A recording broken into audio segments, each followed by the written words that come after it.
And I'm curious how we cultivate like really bold imagination. As you were talking about these failed bills to sort of put like a monetary value on water, I was thinking, well, in some ways I want us to go even further than that, right? Because that's still within like a capitalist framework that we value things based on the monetary value we ascribe to them. So I'm curious, how do we even go a step further? How do we cultivate imagination beyond maybe what we even know is possible right now? How do we spark that creativity? Bonnie, I have an answer. Ready to jump in. I was getting kind of mesmerized just listening to you guys, and I think listening to me is the answer, and not just listening to people and viewpoints. I mean, we're not going to solve this problem without listening to farmers, for example. Like listening is really important, and demonizing is really not.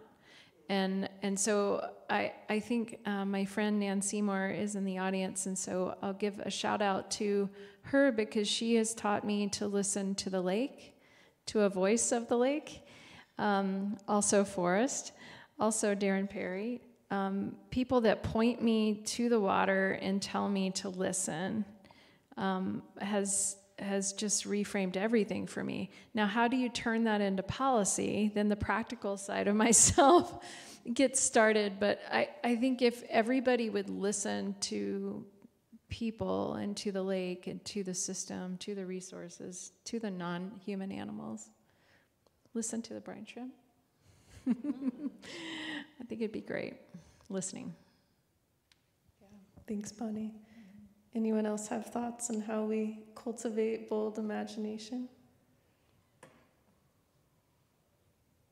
I think maybe what comes to mind for me, I don't know, maybe it could be characterized as a form of humility, right? In the sense of, I just look at my own, I guess, educational history.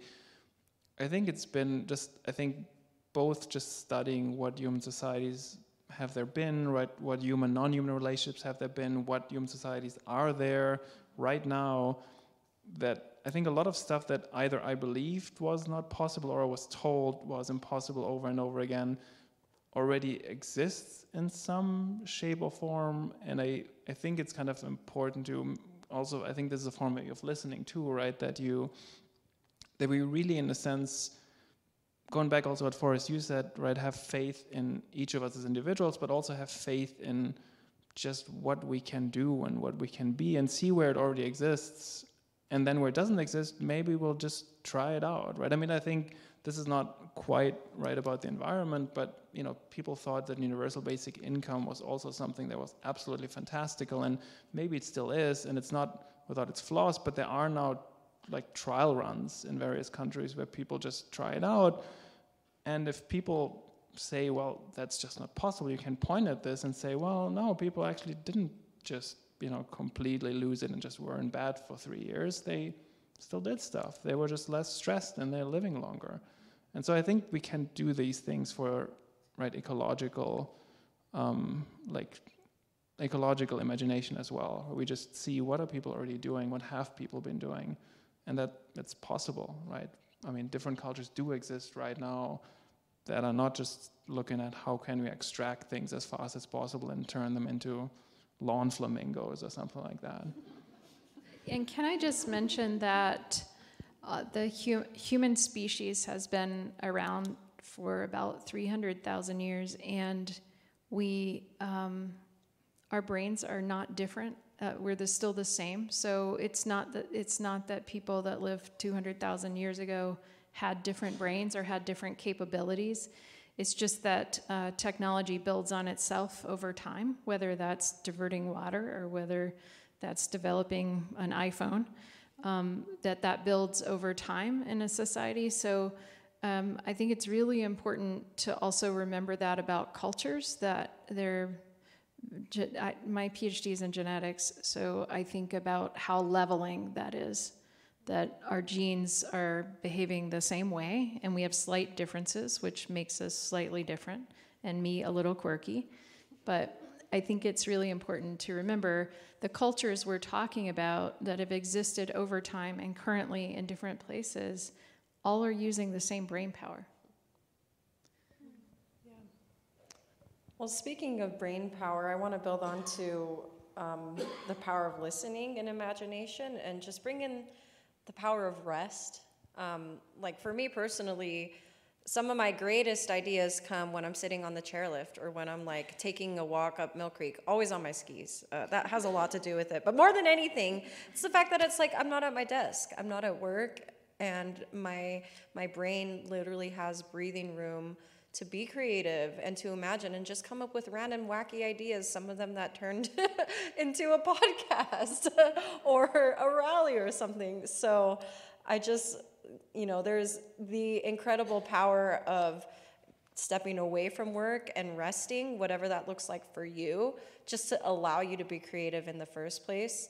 There's the power of nature that allows you to be creative and have that thought power as well. So resting in nature is an incredible stimulant of our imaginations. But lastly, in terms of stimulating imaginations, I just want to remind everybody to question everything, to literally walk around the room as if you were a Martian in your day-to-day life. The first thing that you do when you wake up, and ask maybe like, why is my mattress the way that it is? Why is my water coming from where it is? Why is my house the way that it is?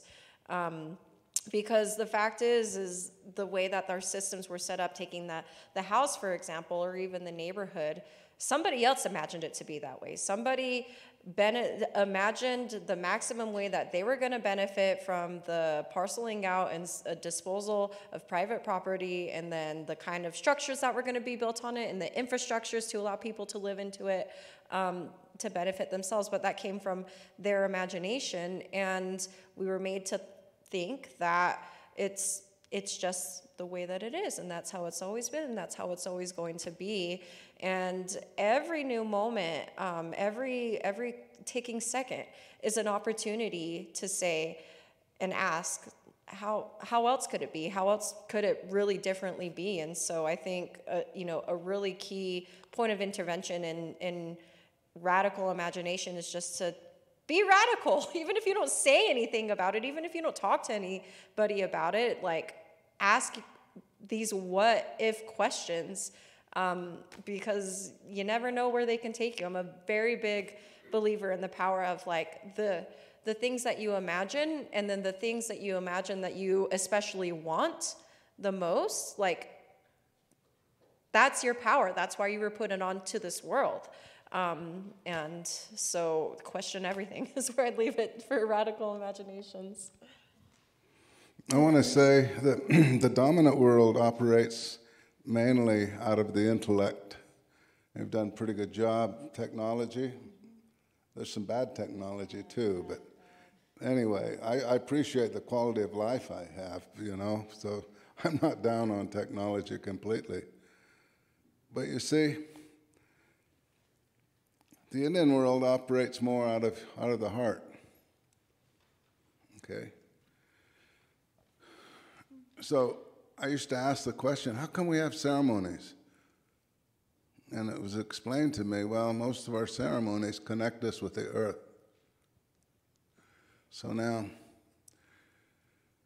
if there's disconnect between the head and the heart, if it continues to spiral out of control, it'll lead to neurosis and eventually psychosis, okay? When you separate the head from the heart too much, that's when people start killing each other. They disconnect from the conscious heart, the spirit. Well, so I figured out the key is to keep the connection with my head and heart in balance. And then what keeps that going is connection to the earth, to nature. So what happens is I connect from nature, my heart, my mind, and then to the heavens. And so it creates a holistic being, okay? That's what I've learned from my culture. To you, my white brothers and sisters, I appreciate your power here, but don't ever disconnect from here, because I think that's what's happening. That's where the disconnect is coming from, and that's why some of these politicians are such hard asses. They've disconnected. They need to be kind, loving people like Jesus. I'll end on that. Thanks, Forrest.